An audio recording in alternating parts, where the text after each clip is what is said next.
welcome everybody. This is not only the first Business Agility Symposium, this is also the first event for the Business Agility Institute. So first question was related to when we talked about, providing enough environment and enough some kind of facilities to employees for making sure that they are happy at the work, they are engaged.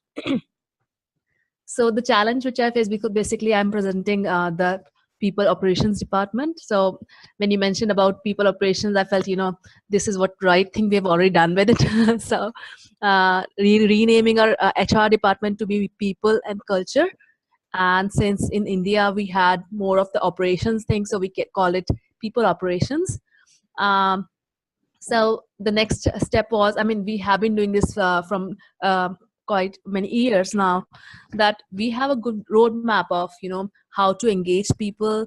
So we have been doing the FedEx Day and etc. But I can share my experience from the last year, and it has been the case all the time whenever we have to really execute that plan, that the prioritization of the work gets hampered and hampers our roadmap.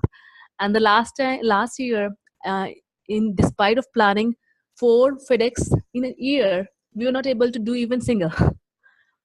So that kind of a balance is always a problem, that the product teams and etc., they want productivity to be more emphasized than running through this those roadmaps and those activities that you want to do.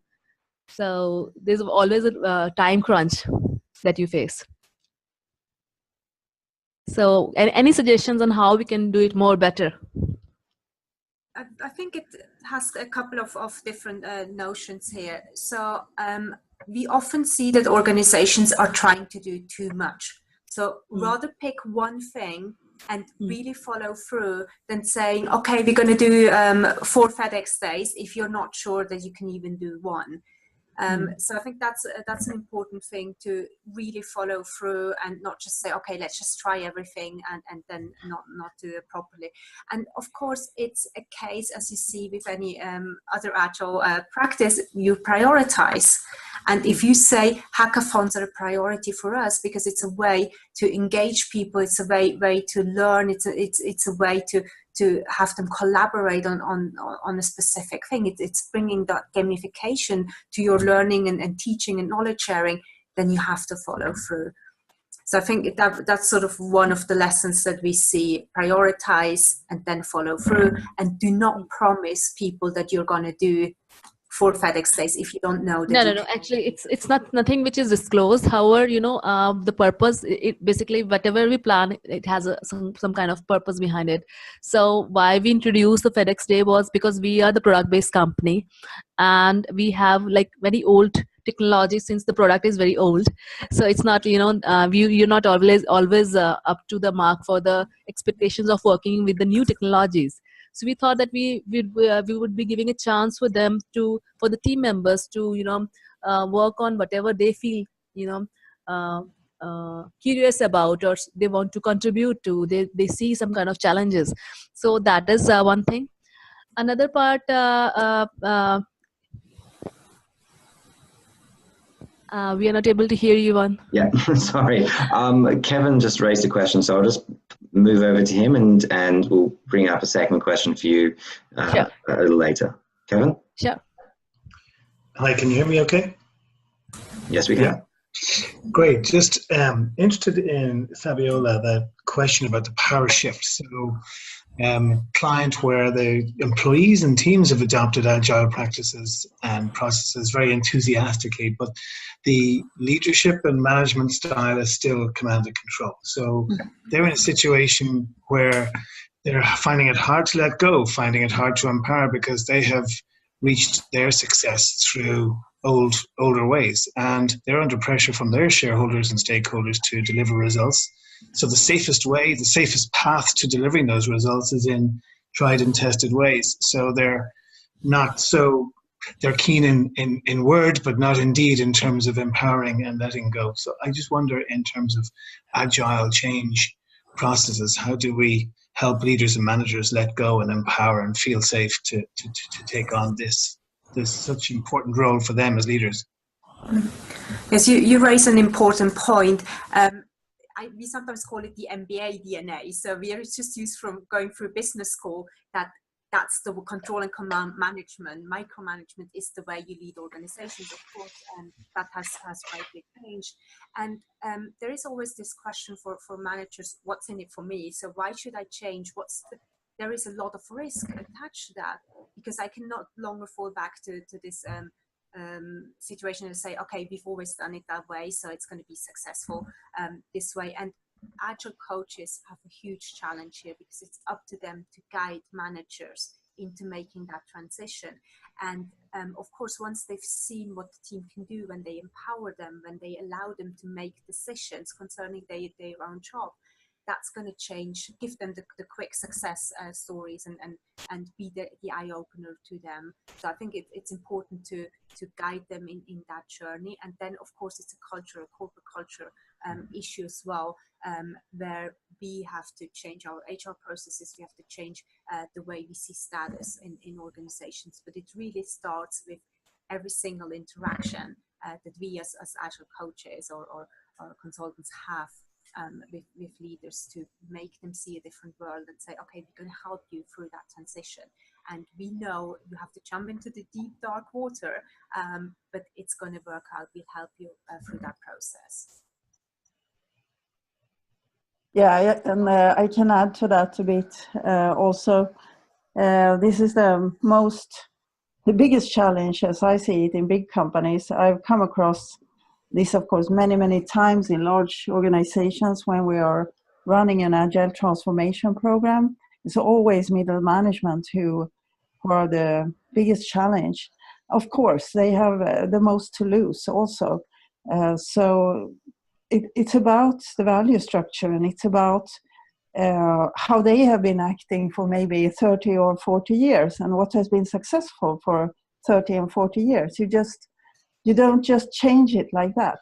So, and they are motivated probably by power, by status, or by independence, which are value structures that don't go so well together with the Agile values. So if the company has decided to adopt an Agile value structure, then you need to require from management as well to behave according to that Agile value structure, regardless if they have other values inside themselves. Or unfortunately, they probably have to leave the organization. Rina Hellström has been researching this in Finland. She also works with Agile HR about brains of managers. And it's not always possible for them. It's physically impossible to think in the way that allows them to be agile, because the neurons in the brain has created such tracks so that it's even if they want to, it's sometimes physically impossible to change. What I can say is that basic needs and desires and values are not the same as behavior, and behaviors is possible to change.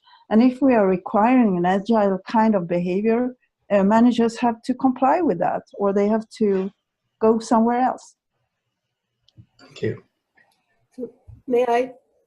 So I have the most powerful tool that I've used with this, and of course people who are powerful because they like being powerful, is game theory. That it is what happens using game theory is, because it's so new, they have to build new neural pathways just to get through the exercise. And there's many ways to help them build new. I mean, I use large red exercise balls and make people sit on them when they're talking and bounce up and down. And that builds new neural pathways. And then they can, so new neural pathways are not that difficult to build, but game theory, I have found, allows people to design a future that allows them to win. And it's just extraordinary in its efficacy. So there's many tools. That's just one I like. Thank you. All right. Is anyone else going to raise their hand? I still have my question ready. Yeah. Come back to you. Yeah. Yeah. So another part was about empowering employees for giving them a chance to select the training and etc. So for their own self development. So I would like to share my experience again for this part. We have been doing the Great Place to Work surveys just to understand how employees perceive whatever facilities that we are providing. And the last year also we got a little lower score on the training and development part. And we tried the same model as you mentioned. Giving them, empowering them to choose the trainings. How about the expectations? Because we made a proposal for that, and after that there was nothing which you could hear from them. In addition to that, I myself had created a lot of opportunities for them to be a part of meetups, the local meetups where people share experiences with each other. So there's no one attending those as well from the team. So I mean, what is the next step to it? Because you are giving all what you can do. So that's my challenge here. I can tell you what Zipgate does, the voice over IP company in Europe. So they have no approval process or official approval process. If you want to do a training or go to an event, you ask your team, does the timing fit, does the content fit, and then the team approves. But what they are doing is they have something like the shipping days, or they call it Friday sessions, where they share things that they've learned, and you have to share back with your community what you've learned during that training and during that course. And of course, when you're offering things, it doesn't matter what you do, you have to bring in the retrospective aspect to it. You have to reflect, is that a great practice? Did it work? Why did it work? Why didn't it work? Is there anything to do to course correct so that you can keep it moving? And of course, if no one attends, then you have to ask yourself, okay, why did no one attend? Was the timing not right? Was the content not right? And then include employees in that dialogue, but really make that reflection and not just say, okay, we tried it, it didn't work, or probably there is no interest. Maybe we didn't phrase it in the right way. So reflect on what you're doing. Okay, that makes sense. All right. Yeah, and could I also comment on it, please? Please. There is also, I mean, some people are not used to taking responsibility, right? It's like they have a kind of learned helplessness, like a small elephant. When it's really small, you can have a very small stick and a chain, and it will stay there because it cannot rip up the stick from the ground, right? And then the elephant grows. It gets bigger and bigger and bigger, and the big elephant could very easily drag up the stick from the ground, but it still doesn't try to do it because it doesn't know it can. So it's the learned helplessness that you don't think you really can take responsibility or want to take responsibility for yourself because all your life you haven't been used to do that. You haven't been used to be asked when something was going on, or to make a decision, or to be involved, or you've always been told what to do by somebody else, by some authority, first at home, then in school, and then at work, by micromanaging managers. And this is a problem for people to suddenly, they are asking me, suddenly they want to know my opinion, and how shall I handle that? I'd better not talk at all. I'd better just, be quiet and don't do anything. So yeah, it's a problem, definitely. I'm not sure if Marsha has some recipe for. Well, let me just pause there, and there's a few people putting their hands up now, so we'll move on, and we can come back if we need to. So, Stephen, you had a question, or comment, or story?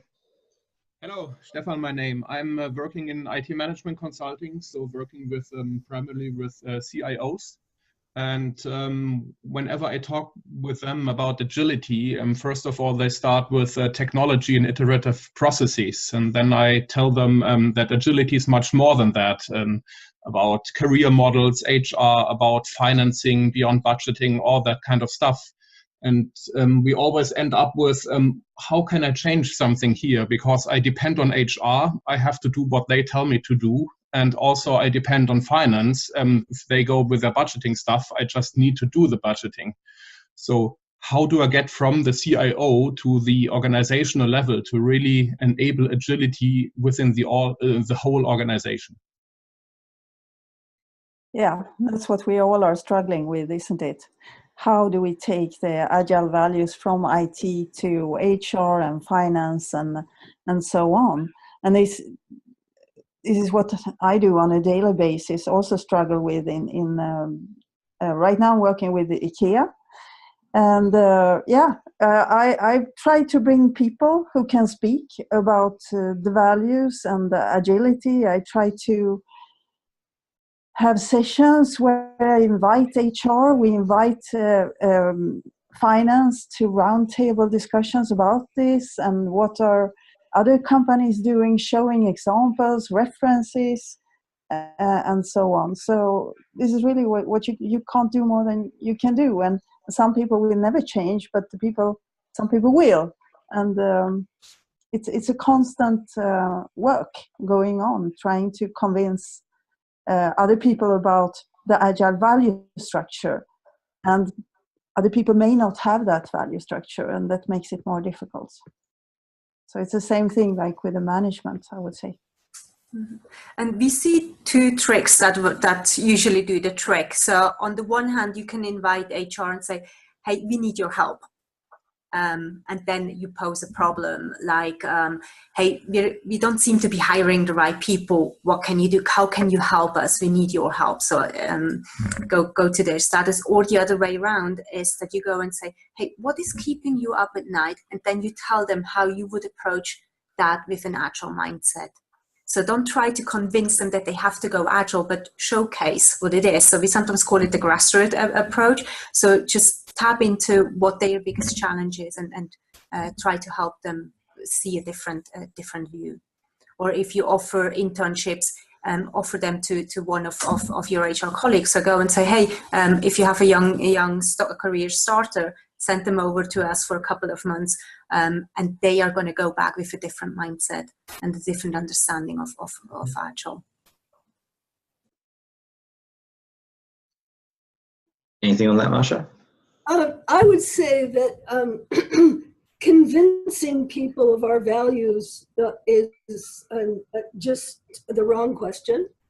That the question that I like is, how can we use what we know about Agile to give them more of what they want? And so I've seen people in marketing, I've seen people in finance, I've seen people in research, I've seen people in all over organizations do that. Because wherever they're standing, and let's just say it's finance, they will have areas with which they are not satisfied. And you can show them how an agile approach will get them more satisfied. And so that's my simple answer.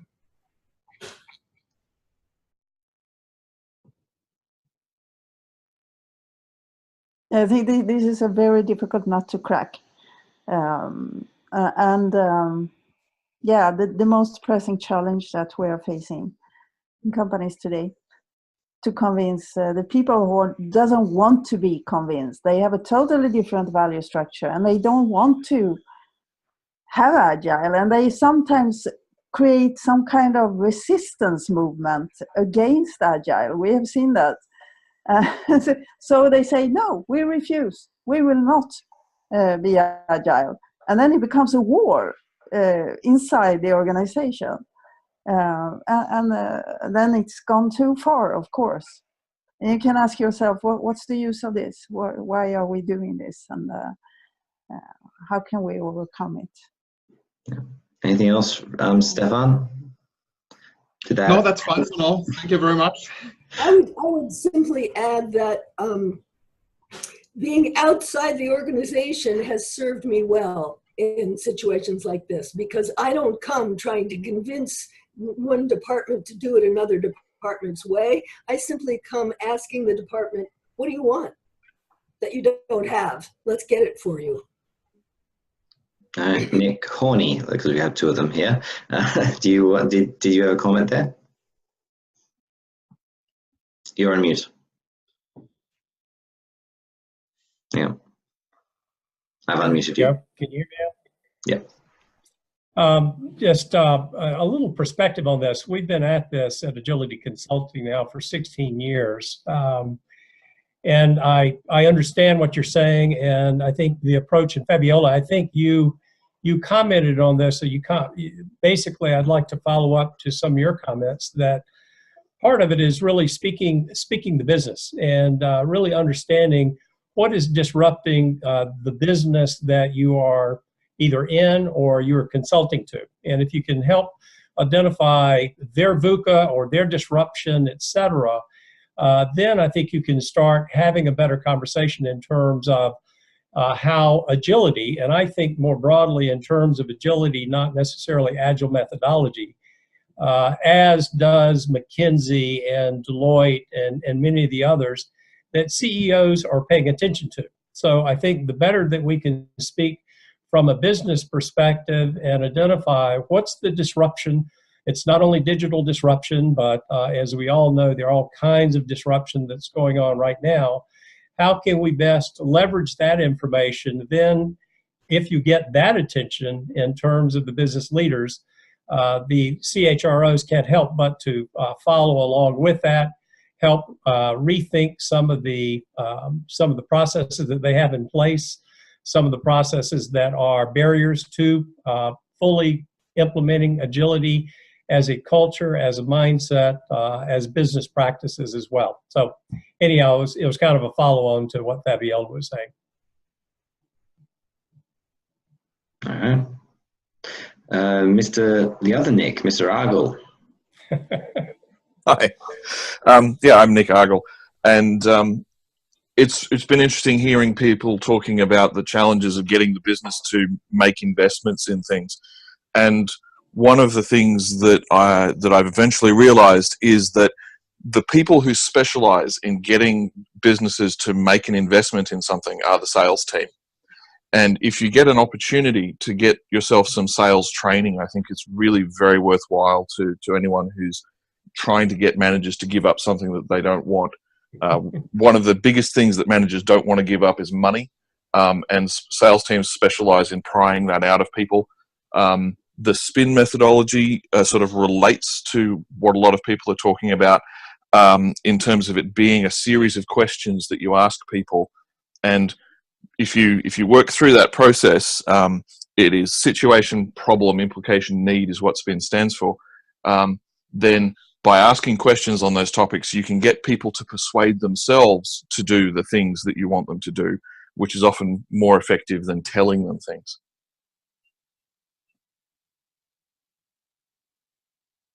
I can.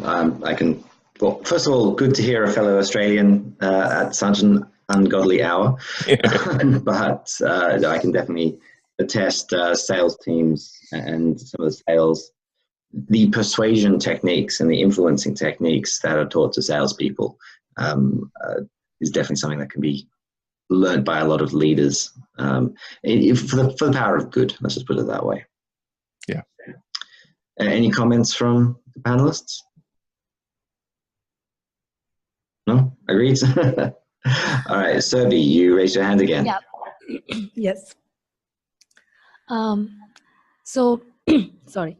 As Maria mentioned about different motivation factors, and people are different and they are motivated differently. I think representing that group who's going to work with for the employees, I feel that this realization is there all the time, that the employees are different, and that actually creates a challenge, that how to satisfy everyone or how to create that balance on offerings or from this people operations group, that how should we make sure that everyone is happy into that and engaged. So is there any kind of experience or kind of solution that you are working with this, that okay, how can we ensure that right motivation factors are hit all the time for different people? So Yeah. how yeah. I think you can build as many of them as possible. You need to build them into your system, right? Mm-hmm. Because you may not be able to make this motivation profile on all the employees. Because that would be, of course, the best thing. If you knew exactly what is motivated this person, okay, this person is extremely motivated by eating. Let's provide really good food in the restaurant. But then you motivate everybody who is motivated by eating, right? Or physical activity. We give gym cards to all our employees, not thinking about that. Maybe 90 or 60% of them are not motivated by physical activity, so they don't use them. So we are basically throwing the money in the lake, as we say in Sweden. Or finding out that somebody is very independent is also crucial in an agile team, for example, where everybody is supposed to be team workers, working together all the time. But maybe some people, they don't want to work together. They just want to work alone. Then it's crucial to know that this person is really not a team worker. And we make opportunity for the person to have his or her own room or work from home or, contribute to their ability and their, so you take into consideration your motivation profile when you design a job, when you design a workplace, when you design the prerequisites in the workplace and the infrastructure in the workplace, to all these motivators as well as you can. And then you talk to people, and the best is to do the profile, because then you would know, and then you can have a discussion and really, reward people in the right way and give the right kind of tasks to be motivated and engaged. Because we want diversity in motivational factors and basic needs. That gives a better result in the end, if the team has a diversity also in basic needs. I think that's a very valid point. Actually, how mostly we offer is that we give all the offerings to everyone in the team or in the organization. So it is not that effective for everyone. So, and everyone would love to have all of them, but then utilizing that is something which is a different story then. So I think that makes sense. Sure. Yeah. Thank you. Thank you. I would say that Ricardo Semler solved this problem quite some time ago, and he did it brilliantly. He let everyone decide how they would measure their own contribution to the business, and he let everyone, in the context of their team, decide how they wanted to be rewarded for that. And it worked amazingly well, and it still does. Yeah, sounds like a very good. Actually, I tried it once. That just for the sake of because I was trying to disclose some kind of new perk. So I just for the ensuring that I take care of some of the understanding or some of the wishes that they have. To line up some more perks and etc. for them in the future. I just talk about what more do you want to be provided by the organization so that you feel motivated and happy to be working here. So you find many such. I'm just going to pause you there because we're running out of time. We have a question from Sharon. What was Ricardo's last name? It's Semler. Ricardo Semler. Semler. Yeah. Semler. So there you go, Sharon. Yeah. Thank you, Paul. Just answered it on the chat. All right, we're about out of time. Does anyone have any final comments? Nick, you put your hand up. I was going to say that I really feel for Serbi, and it seems likely that she's suffering from one of two problems. One is that her work is not being perceived as relevant. The other is that she hasn't built the level of trust that that is needed from that section of the business to achieve things. And I'll leave it at that since we're out of time. All Evan, right. can I Please. leave everyone with maybe one question to think about, and maybe it is an opportunity for a future webinar. But basically, it is about maybe a different spin or different way of looking at Agile talent, because there have been books written by Younger and Smallwood called Agile Talent. There have been a number of other books really related to the whole changing world of work. And by the changing world of work, we're really talking about here not only full-time employees, but contingent workers or gig workers, as the gig economy has been discussed quite a bit, as well as AI and robotics. So now we've got a dramatically changing world of work. Universities like Melbourne Business School are launching programs that are focusing on the changing world of work, and others. And I think it may be apropos to at least have a discussion and a dialogue around a different lens at looking at Agile talent. It really is about the world of work is changing so dramatically. There are estimates that by 2020, 40% of the workforce will be represented by contingent workers or gig workers. And with that said, I think that has a dramatic implications for the business world, but also business agility.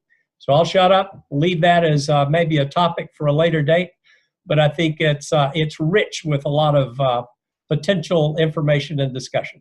Well, that it is. So let me just touch on two final points. First of all, thank you very much, Marsha, Fabiola, Pia Maria, and to everyone who took part in the deep dive and asked questions and shared your own personal insights.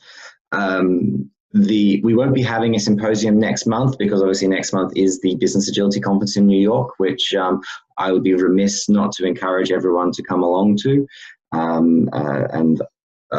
I will send out all of this has been recorded, so I'll send out the videos, I will send out the slides, and of course a link to the conference. In April, we'll be doing another symposium, which we're in the process of organizing now, which will either be on Agile procurement and contracting, an important topic, but it sounds boring, but it's actually really interesting, or on another topic to be decided by the community. I would also, and thank you, Anya, to your point, we are starting to look at launching an Agile Talent chapter of the Institute. And if that's something that you are interested in, message me and we can talk a bit further about it later. So final, thank you very much to everyone who joined, and thank you very much, Pia Maria, Fabiola, and Marsha. My pleasure. Thank you, Evan. All right, I'm going to stop recording, and you guys have a fantastic rest of your day.